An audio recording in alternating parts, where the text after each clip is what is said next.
অসুবিধা হচ্ছে বাপ, কোরআনের কথা বলবো, যেহেতু এখন শুধু কোরআনের কথা চলবে। যারা বলছে ওরা জানে না ওদের বাপ দাদারা কোরআনে ভুল ধরতে পারেনি, আর কিয়ামত পর্যন্ত আমরা চ্যালেঞ্জ দিয়েছি যে তোর বাপের ক্ষমতা থাকলে তুই একটু ভুল ধরা, তোর কবিয়ালগিরি বার হয়ে যাবে। তুই 4-5 লোক তো কত আচ্ছা আচ্ছা মানুষ তারা চেষ্টা করে করে করে করে করে শেষ হয়ে গেল, আর তুই কবিয়াল শুধু টাইম লাইনে থাকার জন্য, শুধু বাজার গরম করার জন্য, শুধু বিজেপির কাছে আরএসএস এর কাছে ভালো পাত্র হওয়ার জন্য, আগামীতে টিকিট যাতে কনফার্ম হওয়া যায় সেই জন্য এরা উল্টো পাল্টা ভুল ভাল বকে যাচ্ছে কি করে টিকিটটা পাওয়া যায়। এরা জানে যে কোরআনের কোনো ভুল নাই, ওরা জানে যে আমার রাসূল পৃথিবীতে কখনো কোনোদিন ভুল করেনি, ওরা জানে। তারপরে কি হচ্ছে, গন্ডগোল ডিভাইডেড করছে। ওদের উত্তর আমাদের থেকে দেওয়ার থেকে আমার হিন্দু ভাইরা, শিক্ষিত বুদ্ধিজীবী ভাইরা তারাই উত্তর দিচ্ছে না গো, দেখেন মোবাইল গুলো ওনারাই উত্তর দিয়ে দিচ্ছে। কারণ এটা তো আমাদের বানানো নয়, আমাদের বানানো হলে আমরা যতই আরবিয়ান আর বাঙালিয়ান হই না কেন, হওয়ার পরে লেখার পরে আমরা লিখে দিতাম যে ভাই আমার যত মেধা ছিল, আমার যত প্রজ্ঞা ছিল আমি লিখেছি, লেখার পরে ভুল ত্রুটি মার্জন্য ইতি নজরুল ইসলাম বলতাম না।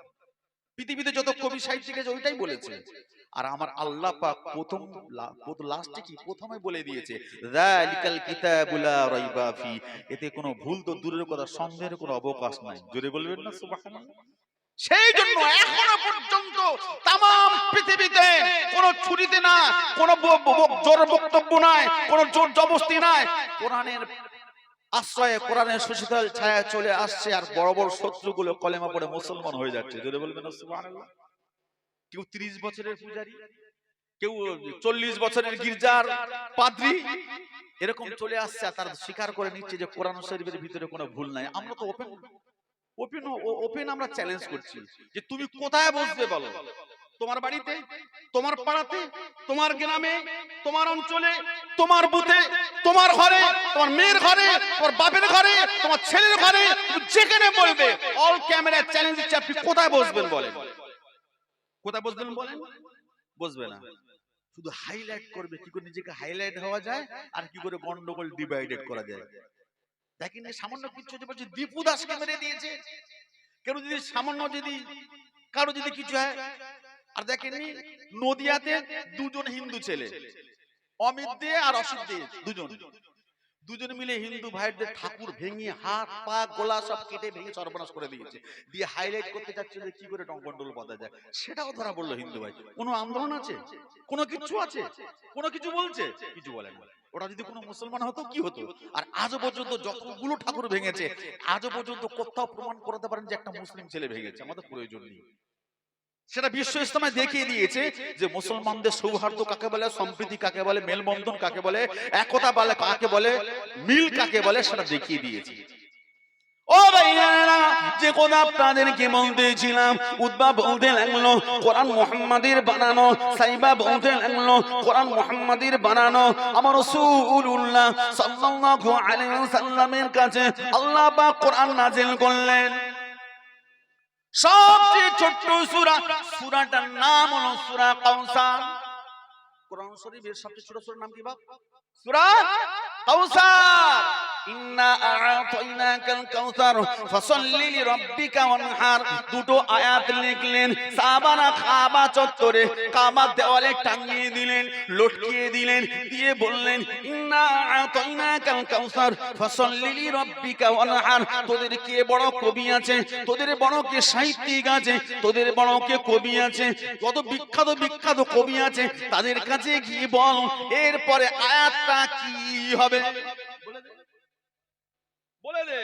কারণ কোরআনটা তো পুরো সাহিত্যময় কোরআন, কোরআনটা পুরো সাহিত্যময় কোরআন, তো কোনো গদ্য না, সব পদ্য। সেই জন্য বানানোর কারো ক্ষমতা নেই, তো বোঝাতে হয়তো। আপনার কবিগুলোতে কবিতাগুলো এখন দেখেন, কারার ওই লৌঘ কপাট ভেঙে ফেল ঝাপসে লপাট, প্রত্যেকটা ট আছে না নাই? প্রত্যেকটা ট আছে। আর কোরআন শরীফে দেখেন প্রত্যেকটা আশ-শামসি ওয়া দুহাহা ওয়াল কামারি ইযা তালাহা ওয়ান নাহারি ইযা জাল্লাহা ওয়াল লাইলি ইযা ইয়াগশাহা ওয়াস সামাই ওয়া মা বানাহা ওয়াল আরদি ওয়া মা তুহাহা। লাস্ট হা আছে না?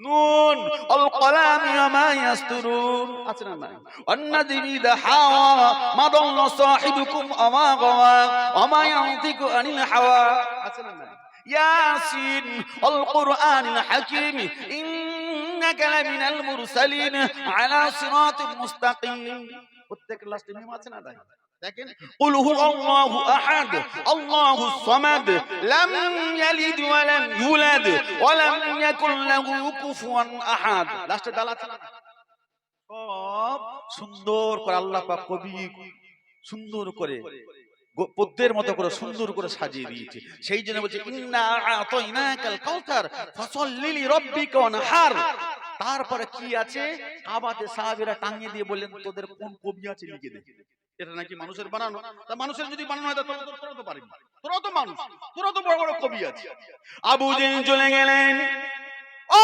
যুবকেরা ও খিদিরপুর এলাকার মানুষেরা আবু জেহেল চলে গেলেন আবু লাহাব পাঠিয়ে দিলেন সবাই মিলে চলে গেলেন সেই জামানার বিখ্যাত কবি সেই জামানার বিখ্যাত কবি কবি লাবিদের কাছে যার নাম ছিল আমিরুস শুআরা কবি সম্রাট যাকে বলা হতো ও ভাইয়েরা আবু সাইমন কোনে কবি সম্রাটের কাছে গেলেন আবু জেহেল বলতে লাগলেন এ কবি সম্রাট মুহাম্মাদের সাহাবীরা লিখে দিয়েছে ইন্না আতাইনাকাল কাউসার ফাসাল্লি লিরাব্বিকা ওয়ানহার তারপরে কি হবে তুমি একটু লিখে দাও কি হবে একটু লিখে দাও আমাদের সেন্টিমেন্টের ব্যাপার আবু জেহেল উতবা সাইবা অনুরোধ করলেন কবি সম্রাট আমিরুস শুআরা কবি সম্রাট কবি লাবিদকে বলতে লাগলেন এ কবি লাবিদ একটু লিখে দেন একটু লিখে দেন একটু লিখে দেন কি হবে একটু বলে দেন আমরা মুখের উপরে ছুঁড়ে দেই আমরা ফেলে দেই আমরা বলে দেই কি হবে একটু লিখে দেন কবি সম্রাট আমিরুস শুআরা যাকে বলা হতো কবি লাবিদ চেষ্টা করলেন সপ্তাহ চলে গেল দিনের পর দিন চলে গেল রাতের পর রাত চলে গেল চেষ্টা করলো চেষ্টা করে গেলে চেষ্টা ফেল দাওয়া লর এক্সট্রিমলি ফেলিউড পুরো পর্যবসিত হয়ে গেল ফেল হয়ে যাওয়ার পরে লিখছে কি লিখছে লাইসা হাদা মিন কালামিল বাশার নিচে লিখছে যদি একটু বড় কবি তো ওই যে ভাষাটা ঠিক বোঝা রাখতেছে লাইসা হাদা মিন কালামিল বাশার ওর মানেটা কি হবেটা কি ইন্না আতাইনাকাল কাউসার ফাসাল্লি লিরাব্বিকা ওয়ানহার আছে কি ইন্না শানিয়াকা ওয়াল আবতার লিখছে কি লাইসা হাদা মিন কালামিল বাশার মানেটা কি আমিরুস শুআরা বলে কথা লিখছে লাইসা হাদা মিন কালামিল বাশার এর মানেটা কি কবি লাবিদ জানিয়ে দিলেন এ পৃথিবীর মানুষেরা লাইসা হাদা মিন কালামিল বাশার এটা কোনো পৃথিবীর কোনো মানুষের বানানো নয় আরো জোরে হবে না আরো জোরে বলবেন না এটা মানুষদের কথা বাদ দিলে এবার জেনেদের কাছে জিজ্ঞাসা করেন জেনেরা কি বলছে ও ভাইয়েরা ও যুবকেরা ওই সমস্ত জেনেরা যাদের বয়স ১৫০০ বছর যাদের বয়স ২০০০ বছর যাদের বয়স ৩০০০ বছর যারা নবী আদম শফিউল্লাহকে দেখেছে যারা নবী ঈসা রুহুল্লাহকে দেখেছে যারা নবী মুসা কালিমুল্লাহকে দেখেছে যারা নবী দাউদকে দেখেছে যারা নবী সুলাইমানকে দেখেছে ওই সমস্ত জেনেরা আমার রাসূলুল্লাহর কাছে আসলেন নবীর কাছে আসলেন কোরআনটা শুনলেন কোরআনটা শোনার পরে তারা সঙ্গে সঙ্গে বলে দিলেন ইন্না সামি'না কুরআনান আজাবা ইয়া রাসূলুল্লাহ ইয়া হাবিবাল্লাহ হুজুর আমাদের বয়স ১৫০০ ২০০০ বছর আমরা নবী আদম মুসা ঈসা রুহুল্লাহকে দেখেছি কিন্তু অবাক হয়ে যাচ্ছি এই কোরআনটা পৃথিবীর কোনো মানুষের বানানো নয় এই কোরআনটা পৃথিবীর কোনো মানুষের বানানো নয় আমরা আপনার কাছে আমরা জিনেরা এসেছি আমরা আপনার কাছে মুসলমান হয়ে যাব জোরে বলতে পাচ্ছেন না কোন নবীর উম্মত কোন কোরআন মানি আমরা বুক খুলে চলি আমরা অপরাধী হতে পারি আমাদের কোরআনের কোনো ভুল নাই হতে পারি আমরা অপরাধী কিন্তু আমার নবী জীবনে কখনো কোনোদিন ভুল করেনি জোরে বলবেন না সুবহানাল্লাহ এটা কে বলেছে? জিনেরা বলছে। ইন্না সামি'না কুরআনান আজাবা। আল্লাহ পাক সেটা কোট করে দিলেন 29 পারাতে। আমার আল্লাহ পাক 29 পারা ঠিক মিডল মাঝখানটায় সূরা একটা জিন দিয়েছে, সূরা জিন। শুরু দেখে দেখবেন কুল উহিয়া ইলাইয়া আন্নাহু ইসতামাআ নাফারাম মিনাল জিন্নি ফাকালু ইন্না সামি'না কুরআনান আজাবা। জিনেরা বলছে এই কোরআন পৃথিবীর কোন মানুষের বানানো নয়, আমরা জিনেরা আপনার কাছে কলেমা পড়ে মুসলমান হয়ে যাচ্ছি। জোরে বলবেন না? ও যুবকেরা, আজকালকার সময়তে বিজ্ঞান এত চরম শিখরে পৌঁছে গেছে, বিজ্ঞানের অনেক উন্নতি হয়েছে। আজকালকার সময়তে ভুল ধরাটা কোনো ব্যাপার নয়। আপনি বলেন তো কোরআন সম্পর্কে, আপনি গুগলকে জিজ্ঞাসা করেন, এই গুগল ওরা যে বলে জিহাদি, কোথায় কোথায় বলে জিহাদ। শাহরুখ খানকে বলে জিহাদি, শাহরুখ খানকে বলছে জিহাদি। যখন শাহরুখ খানের বাপ যখন দেশের একজন ফাইটার ছিল, একটা যোদ্ধা ছিল, একটা স্বাধীনতা সংগ্রামী ছিল, তার মীর তাজ মোহাম্মদ, শাহরুখ খানের বাপের নাম, যিনি একজন বিখ্যাত ফাইটার যোদ্ধা ছিল, স্বাধীনতা সংগ্রামী ছিল। শাহরুখ খানের বাপ যখন দেশের জন্য স্বাধীনতার জন্য যুদ্ধ করছে, আর এদের বাপ দাদারা তখন বিদেশের দালালি করছে, আর এরাই আবার বলছে জিহাদি। কাকে বলছে? শাহরুখ খানকে বলছে। কি বলবেন আপনারা? আমরা তো চ্যালেঞ্জ করে বলি, আমাদের বাপ দাদার নাম ইন্ডিয়া গেটে ৯১,০০০-এর বেশি, ৯১,০০০-এর ভিতরে ৬১,০০০-এর নাম লেখা আছে। আর আপনাদেরকে বলবো, আপনাদের ৫ জনের নাম দেখান, গোলা কেটে দেবেন। ৫ জনের নাম দেখান। ব্রিটিশের দালালি করতেন আপনারা। কারা? ওই আরএসএস নাম। ওরা হিন্দু ভাইরা না, হিন্দু ভাইরা আমাদের সঙ্গে কাঁধে কাঁধ দিয়ে, বিনয়, বাদল, দীনেশ, তারা আমাদের সঙ্গে কাঁধে কাঁধ মিলিয়েছে।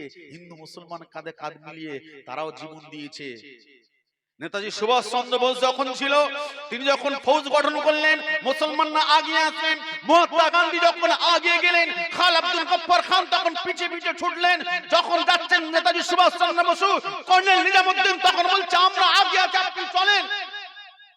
মোহন ভগবত সিং এর, যিনি জানাকে বলা হয় যে ভগবত, এমন করে থেকে শুরু করে জগৎ শেঠ, যে জানাকে বলা হয়, তিনি যখন দেশের জন্য জীবন দিতে গিয়ে ফাঁসির কাস্টে ঝুলছে, আর তাকে বাঁচানোর জন্য একজন মুসলমান উকিল চেষ্টা করছে, আর যখন তাকে মেরে দেওয়ার জন্য ওই আরএসএস এর পাঁচাটা গোলামরা চেষ্টা করেছিল কি করে জগৎ শেঠকে কি করে ফাঁসি দেওয়া যায়। তারা আমাদের এখন পুলিশ শেখাচ্ছে। চেষ্টা করলে হবে না, কারণ এ ভারতবর্ষ এটা সম্প্রীতির ভারতবর্ষ। যতই চেষ্টা করো হবে না। এখন চেষ্টা করছে কি করে নাম বাদ দেওয়া যায়। আরে ভাই, তোর বাপের কাছে যে কাগজ নিয়ে আমাদের মুসলমানদের কাছে তার বেশি কাগজ আছে। কথা ঠিক না বলেন? আপনি হিয়ারিং করেন, খসড়া লিস্ট পাস করেন, আপনি আনম্যাপিং করেন, আপনি আনলিঙ্কিং করেন, আপনি মিসইউজ করেন, আর আপনি যাই করেন না কেন, আপনি না আনলিঙ্কিং করেন, আপনি যাই করেন না করেন, আপনি হিয়ারিং করেন, আপনি যাই করেন, পরিশেষে অবশেষে আমাদের নাম আসবে, একটু হয়রানি হবে। কারণ আমাদের বাপ দাদাদের কাগজ আছে। কোন কারণে গরিব মানুষ এখানে সেখানে খাটাখাটনি করেছে, বাপের নামটা মিস হয়ে গেছে, মার নামটা নেই, দাদা দাদি অনেক আগেই মারা গেছে, কিন্তু খুঁজলে দেখা যাবে ১৯৬৬ সালে দাদার নাম কারোর নাম আছে। খুঁজলে দেখা যাবে দেশ স্বাধীনের আগে আমাদের কাগজ আছে, অনেক আগেকার কাগজ আছে, প্রমাণ আছে। হলে হয়ে যাবে। কিন্তু যারা আমাদেরকে ভাগানোর চেষ্টা করছে, তারাই নিজেরাই ভাগবে, তারা নিজেরাই বিপদে পড়বে। দেখবেন ও ভাইয়ারা, কোরআনের প্রমাণটা বোঝা দিয়ে গিয়ে আপনাদেরকে বলতেছিলাম, বাপ কোরআন এমন একটা জিনিস, তামাম পৃথিবীর জমিনে ভুল ধরার কোনো ক্ষমতা নাই। ক্ষমতা আছে বাপ? পারবে না, কখনো পারবে না। কারণ এ কোরআন আমাদের হৃদয়ে গাঁথানো আছে।